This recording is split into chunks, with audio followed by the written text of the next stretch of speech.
Hello viewers, আজ আমি class 6 এর ফার্স্ট ইউনিট টেস্টের জন্য অঙ্কের সাজেশন নিয়ে চলে এসেছি। আজকে তোমাদেরকে বলে দেবো অঙ্কের কোন কোন জায়গাগুলো ভালো করে পড়লে তোমরা প্রত্যেকেই অনায়াসে অঙ্কতে 15তে 15 পাবে। তো দেখো, তোমাদের রয়েছে 1 থেকে 7 অধ্যায় পর্যন্ত ফার্স্ট ইউনিট টেস্টের সিলেবাস, ঠিক আছে? তো প্রথম মধ্যে কি আছে? পূর্ব পাঠের পুনরালোচনা। এখান থেকে কি করবে দেখে নাও। দেখো, প্রথমে রয়েছে কোষে দেখি 1.1। 1.1 এর কি করবে দেখো, সরল করি। এগুলো কিন্তু খুব ইম্পর্টেন্ট। এখানে একের দাগের এরটা করবে, ঠিক আছে? পুরোনো বইগুলোর বইটা দাগানো, তার জন্য কিছু মনে করো না, আমি যেগুলো বলছি এগুলো ভালো করে করে যাও। এরটা এবং ই এরটা, ঠিক আছে? দুইয়ের দাগে যেগুলো টিক দেওয়া আছে এ সি ই, এই তিনটে ভালো করে করবে, ঠিক আছে? কারণ তোমাদের পরীক্ষাতে সরল থাকবেই। তারপরের পাতাতে পাতা নম্বর 5, সেখানে দেখো রয়েছে শূন্য ছাড়া কোনো সংখ্যার গুণিতকগুলো নির্দিষ্ট নাকি অসংখ্য। দেখো, তোমাদের পরীক্ষা কিন্তু অঙ্কের পাশাপাশি শর্ট প্রশ্ন থাকবে অঙ্কের থেকে, তো এগুলো কিন্তু তোমাদের করতে হবে শর্ট প্রশ্নের জন্য। তাহলে অ্যান্সার কি হবে? অসংখ্য। শূন্য ছাড়া কোনো সংখ্যার গুণিতক হচ্ছে অসংখ্য। ওকে, চলে এসেছে পরের পাতাতে পাতা নম্বর 7, সেখানে দেখো রয়েছে ইরাটোস্থিনিসের চালনী। এই পদ্ধতি কাকে বলে? এটা ভালো করে করবে। ওকে, তারপর দেখো নিচে রয়েছে 101 থেকে 200 পর্যন্ত মৌলিক সংখ্যাগুলো কি কি। ভেরি ভেরি ইম্পর্টেন্ট, এই অঙ্কটা করে রাখবে। তারপর চলে এসে কোষে দেখি 1.2, এখানে দেখো রয়েছে শর্ট প্রশ্ন, শূন্য ছাড়া 5-এর 6টি গুণিতক। Very very important. এখানে A B C D F, ঠিক আছে? A B C D E হবে, এখানে এখানে এফ দেওয়া আছে, প্রিন্ট মিস্টেক হয়েছে। তো এখানে যে 5টা দেওয়া আছে সেই 5টা শর্ট প্রশ্নই করবে, ঠিক আছে? দুইয়ের দাগের এরটাও করবে, বি এরটাও করবে, সি এরটাও করবে। মানে এই পেজ নাম্বারে, এই পেজ নাম্বার 16-এ যে কটা আছে সব কটাই কি তোমাকে করতে হবে, ঠিক আছে? ভালো করে করবে কিন্তু, আমি যেগুলো বলছি এগুলো ভরসা করে করে যাও, দেখবে পরীক্ষাতেই বুঝতে পারবে পরীক্ষার হলে গিয়ে যে প্রশ্নগুলো কমন পেলে কিনা। এর পরের প্রশ্ন 5-এর দাগে যেটা রয়েছে, এমন দুটো যৌগিক সংখ্যা খুঁজি যারা পরস্পর। এর পরের প্রশ্ন 5-এর দাগের, এমন দুটো যৌগিক সংখ্যা খুঁজি যারা পরস্পর মৌলিক। এরটাও করবে, বি এরটাও করবে, ঠিক আছে? তারপরে চলে এসো, নিচের সংখ্যাগুলো এক এবং মৌলিক উৎপাদকে বিশ্লেষণ করে গসাগু খুঁজি। এরটা করবে, সি এরটা করবে। তারপর চলে এসো কোষে দেখি 1.2 এরই এই পাতাতেরই তোমরা কোনটা করবে? 10-এর দাগেরটা করবে, ঠিক আছে? 10-এর দাগের পর দেখো দাগানো রয়েছে 13, 14, 15, 17, যে কটা গোল করা আছে প্রত্যেকটা ভালো করে করবে, 19 আর 20, ঠিক আছে? এরপর চলে এসো কোষে দেখি 1.3, এখানে কোনগুলো করবে? দেখো রয়েছে ডি এরটা, ই এরটা, ঠিক আছে? ডি এরটা, ই এরটা খুব ভালো করে করবে, আর করবে এইচ এরটা। ওকে, প্রকৃত ভগ্নাংশ, অপ্রকৃত ভগ্নাংশ, মিশ্র ভগ্নাংশ ভালো করে করবে।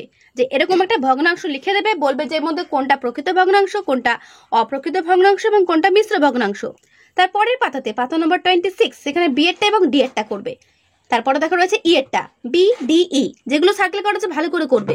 আর 6-এর দাগে লঘিষ্ঠ আকারে প্রকাশ করি ভগ্নাংশগুলোকে, এর মধ্যে করবে বি সি ডি আর ই, ঠিক আছে? এরপর চলে এসো কোষে দেখি 1.4, এখানে কি কি করবে দেখে নাও। 15টা, 16টা, 17টা, 18টা, 19-এরটা। 19-এর যে কোনো 3-4টে তোমরা প্র্যাকটিস করবে। দশমিক ভগ্নাংশ তো না, মানে দশমিকের সংখ্যার যোগ বিয়োগ, ঠিক আছে? এগুলো ভালো করে করবে। আর যেগুলো তোমাদের বক্স করা রয়েছে নাম্বারগুলো, এগুলো ভালো করে করবে, ঠিক আছে? শর্ট প্রশ্নের জন্য 9 দাগের অঙ্কটা খুবই গুরুত্বপূর্ণ, যে বড় তার দিকে সাইনটা বসাতে হবে, ঠিক আছে? অথবা সমান সমান হলে মাঝখানে সমান চিহ্ন বসাতে হবে। এরপর চলে এসে কোষে দেখি 1.5, পেজ নাম্বার 39, এখানে কোনগুলো কি কোণ? সূক্ষ্ম কোণ, সমকোণ, নাকি সরল কোণ, নাকি স্থূল কোণ? এইটা ভালো করে প্র্যাকটিস করবে, ঠিক আছে? সূক্ষ্ম কোণ কি? যার মান সমকোণের চেয়ে কম, তাই না?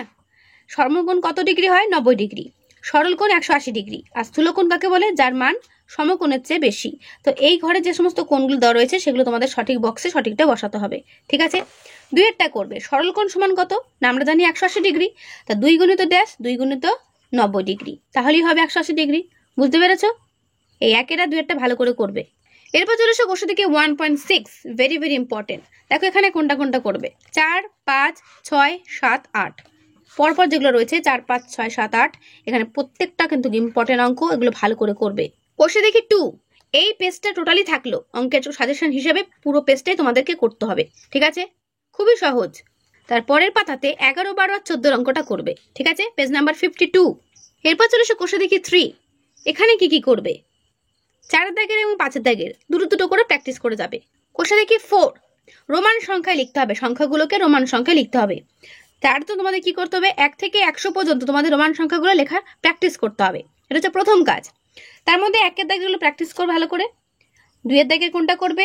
ডি, বি, ঠিক আছে। 4 এর দাগেরটা করবে। এরপর চলে আসো কোশ্চেন দেখে 5.1। এখানে কি কি করবে দেখে নাও। 3-এরটা, 4-এরটা, 7-এরটা, 8-এরটা, ঠিক আছে।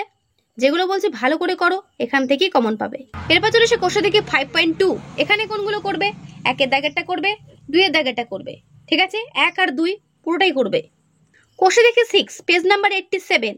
এ বি সি ডি চারটেই ভালো করে করবে। ফর শর্ট প্রশ্ন, শর্ট প্রশ্নের জন্য কিন্তু গুরুত্বপূর্ণ। তারপরের পাতাতে পেজ নাম্বার 88-এ 4-এরটা করবে, 5-এরটা করবে, 7-এরটা করবে, 9-এরটা করবে, 10-এরটা করবে, 11-টা করবে। এগুলো ভালো করে করবে, এগুলো ভেরি ভেরি ইম্পর্টেন্ট কিন্তু, ঠিক আছে। এরপর চলে এসো কোশ্চেন দেখে 7। এখানে কোনগুলো করবে? 4-এরটা করবে আর 5-এর দাগেরটা করবে, ঠিক আছে। আর 9-এর দাগের যে গুণকরিগুলো আছে, এখানে 1-এরটা করবে, শেষের দিকে বাকি 4টে করবে, ঠিক আছে। তো যেগুলো তোমাদেরকে দেখালাম এগুলো ভালো করে করো, পরীক্ষাতে এখান থেকেই কমন পাবে। ওকে, তো এই হলো তোমাদের 1 থেকে 7 অধ্যায় পর্যন্ত অঙ্কের সাজেশন, ঠিক আছে। তো কেমন লাগলো ভিডিওটা অবশ্যই কমেন্টে জানিও। ভালো লাগলে একটা লাইক ও বন্ধুদেরকে শেয়ার করে দিও। তো একটা কথাই বলবো, যেগুলো অঙ্ক তোমাদেরকে আমি দেখালাম এগুলো ভালো করে যাও কিন্তু প্রত্যেকেই, দেখবে কমন পাবেই পাবে। তো আজকে এখানেই দেখা হবে নেক্সট ভিডিওতে।